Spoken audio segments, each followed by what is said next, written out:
Tudo bem, pessoal?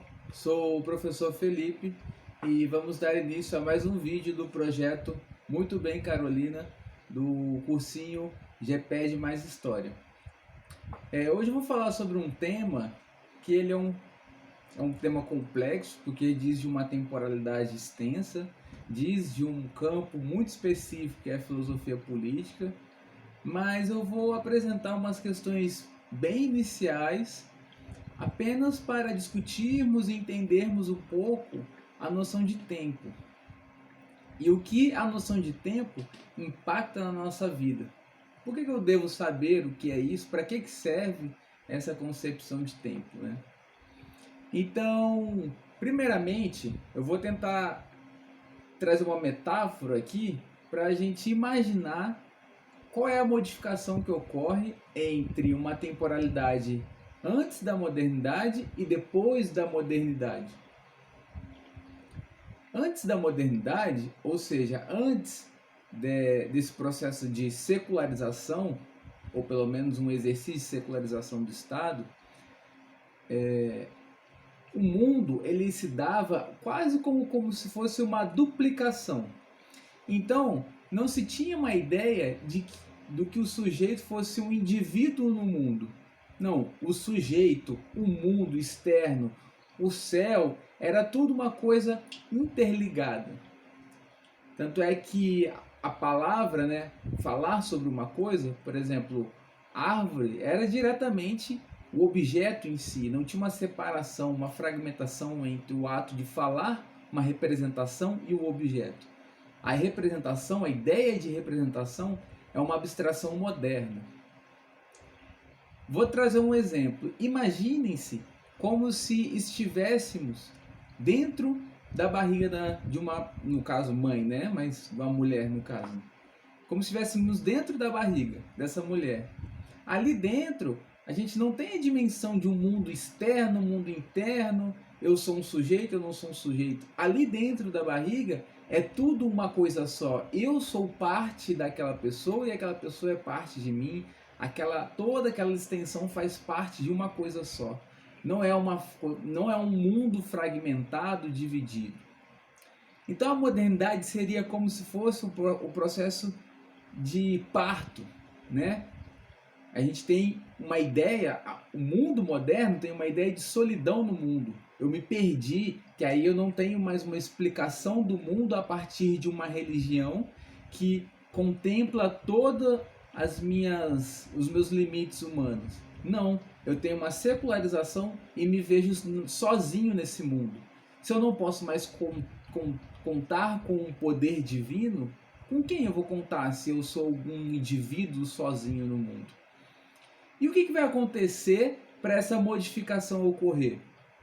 Duas coisas vão acontecer dentro da história, dentro do campo histórico, para essa modificação de relação com o mundo. Primeiro é o contato dos europeus com a América, né, que vai ser chamado de América depois, até então não era América, né? Eles vão ver um povo que não estava previsto ou narrado na Bíblia.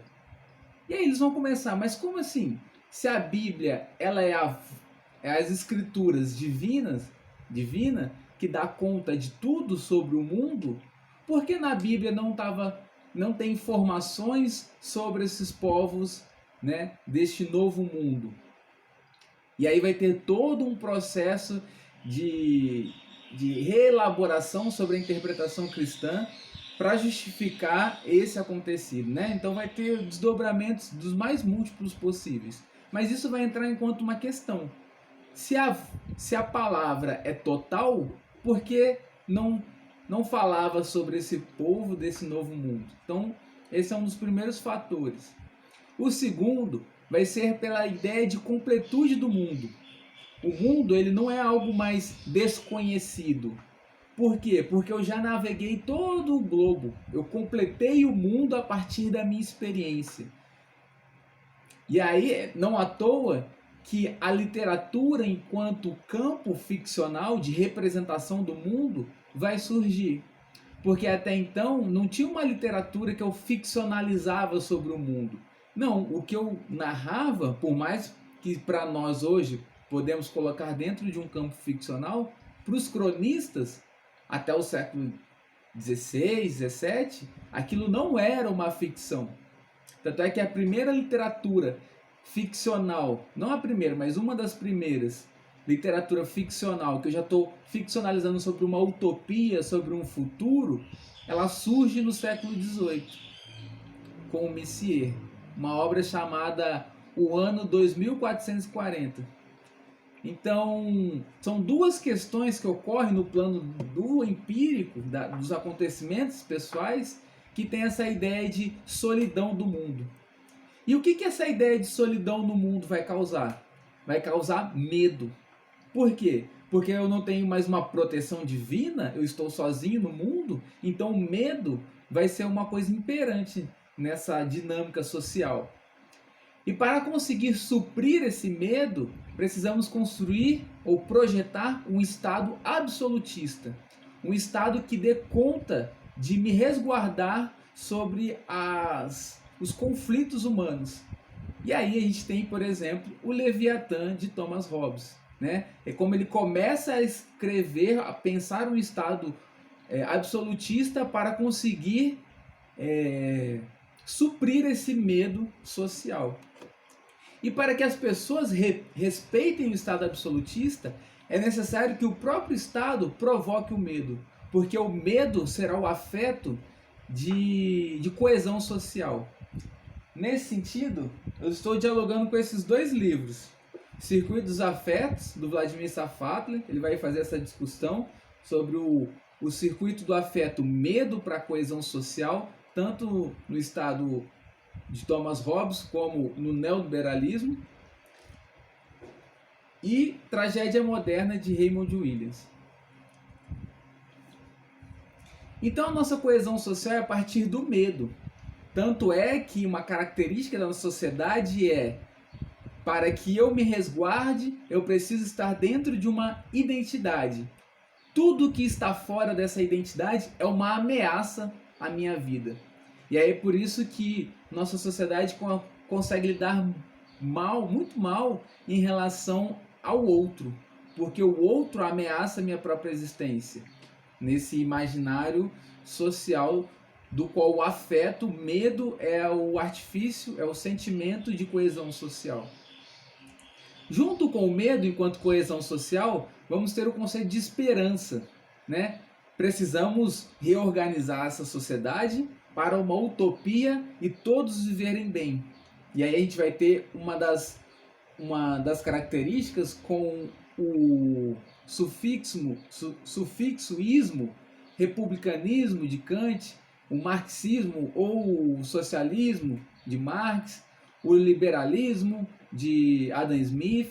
Então toda essa dinâmica de uma utopia, de uma esperança, vai surgir no horizonte temporal. Então o tempo agora, ele não é algo divino, a providência divina. Não, eu não preciso me preocupar com o futuro está dado. Está nas mãos de Deus sobre o futuro. É o apocalipse, o juízo final. Não tem o que eu fazer na prática humana. Na modernidade, não. Hoje não é mais essa explicação de mundo que se dá. Então precisamos criar. Então, diante do medo, também tem o preceito de esperança. Spinoza vai discutir sobre isso também. E qual é o problema nessa dinâmica? É que vão projetar ideias de que tudo vale para a conquista dessa esperança ou dessa sociedade utópica. Tanto é que a Primeira Guerra Mundial, pelo menos nos anos iniciais, achavam-se que ia ser a guerra da purificação, porque dali sairia uma sociedade totalmente igualitária e resolveria todos os dilemas sociais. Então tinha uma positivação da guerra nesse sentido, porque ela iria alcançar essa esperança tão desejada. Então a gente tem uma ideia de tempo progressivo, homogêneo e linear, que é a noção de tempo que nós temos hoje, pelo menos no senso comum, no geral. Como se o tempo fosse melhorando ao longo dos dias. Isso vai até justificar a colonização na África, a neocolonização na própria América, na Índia. aonde que os países mais avançados deveriam educar, colonizar os menos avançados para igualá-los nessa linha temporal civilizacional. Então o tempo é linear e único. Se eu acelero, essas pessoas se desenvolvem mais rápido dentro desse imaginário. E aí vocês podem achar, nossa, mas isso é coisa tão atrasada, né? Atrasada. Mas a gente vê muitas pessoas falando a seguinte frase: nossa, como que a pessoa pensa isso em pleno século XXI? Do ponto de vista da história, essa frase não cabe enquanto explicação de mundo. Porque sim, o tempo não é linear e progressivo. Então é muito provável que as pessoas pensem coisas de outras temporalidades. Porque a temporalidade não é uma única. Elas coexistem. Tem pessoas que não podem defender explicitamente, mas dialogam com uma mentalidade, com o imaginário escravocrata. Em pleno século XXI, porque ele não está melhorando. Não é porque o tempo está mais distante, tá? Os dias estão passando que as pessoas estão ficando mais evoluídas. Pensar assim é achar que só porque os dias passam, vamos viver uma sociedade melhor. Por isso que eu gostaria de trazer o filme Quanto Vale é por Quilo, porque ele tem uma noção de temporalidade muito interessante, que é a questão da contingência. O tempo, enquanto vale é por quilo, ele não é linear e homogêneo. Não é à toa que ele faz um jogo de transações, de modificações temporais o tempo todo em relação ao período escravocrata e o neoliberalismo da década de 90. Então, ele reorganiza, ele coloca várias temporalidades no mesmo tempo, no mesmo espaço, que é a convivência entre o neoliberalismo e a escravidão, pelo menos a ideia, né, de um regime escravocrata. Então, qual que é a parte interessante do filme, do Quanto Vale é por Quilo, de Serge Bianchi? É essa concepção de tempo que não é um tempo linear. Não é porque estamos na década de 90 ou começo dos anos 2000 que a característica, o pensamento da escravidão não existe mais. Pelo contrário, ele se apresenta de outras maneiras, porque essas múltiplas temporalidades coexistem. Uma não anula a outra. Não é porque a gente chegou em um momento da sociedade que aquele que convivia anteriormente está apagado. Por exemplo, o integralismo, que é um partido conservador, um movimento conservador bem próximo, bem ligado ao fascismo, que é da década de 30, hoje está ganhando força. Não é? Por quê? Porque essas pessoas que concordavam com o integralismo, elas continuaram na sociedade, né? Então essas temporalidades, elas se coexistem.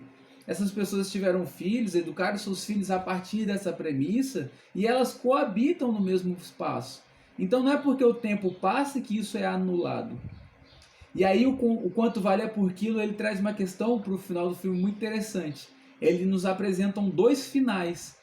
E aí eu não vou contar porque eu gostaria que vocês vissem sem saber qual é o final. Mas tem dois finais, ele apresenta dois tipos de final. E os dois finais, eles coexistem, né? O primeiro final, em alguma maneira, ele habita o segundo final. Só que é completamente diferente. Por isso que o tempo é contingencial. Eu tenho uma dimensão, né? Eu tenho um acontecimento. Esse próprio acontecimento carrega a sua própria negação, que é essa dinâmica, né? De não ser uma ideia linear e homogênea. Bom, isso é uma discussão longa. A gente tem um debate da filosofia política da modernidade que é extremamente complexo, mas eu espero que tenha ajudado um pouco a pensar sobre a noção de tempo e como que isso diz diretamente sobre nossas vidas e nossas ações no dia a dia. Espero que tenha gostado do vídeo e até a próxima.